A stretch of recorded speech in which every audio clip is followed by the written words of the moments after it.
90210 did something that was brand new, and that was focus on teenagers. We were able to actually deal with subjects that teenagers were going through. I mean, we did date rape, we did AIDS scares, we did losing your virginity.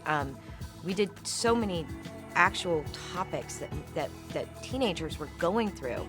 And yet, I think we did it in such a sort of classy, good way that parents felt really comfortable having their kids watch the show. And it was a show that they could watch with their kids. And I hope, and I've heard from many of my fans, that it opened up a dialogue between them and their parents. And they were able to be more open about what they were going through and issues that they were dealing with. And I think that that's why 90210 just became so huge, is that we were very honest about the topics that we dealt with.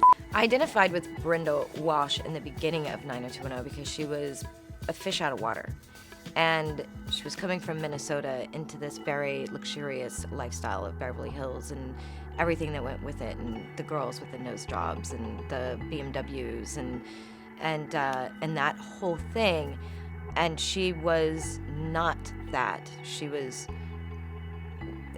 just a girl from Minnesota who the coolest thing that she wore was something that she actually made herself. And her parents didn't have all that money. They didn't have the capability of buying her a BMW or anything else. And I was raised very much the same way. I turned 18 during the pilot, and I think it was very easy for me to be in that mindset because I was fairly sheltered, and I hadn't even really had a boyfriend at that point in time. So in a way, it was great because I got to go to high school on 90210.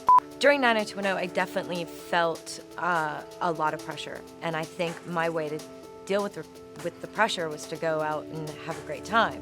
I remember going to a place called the Roxbury with Brian Austin Green, Tori Spelling, and Mark Wahlberg, and just we ruled that place. You know, that was our joint, and we had quite a lot of fun nights, and hard to wake up the next day to go to work, but we did it because we were young.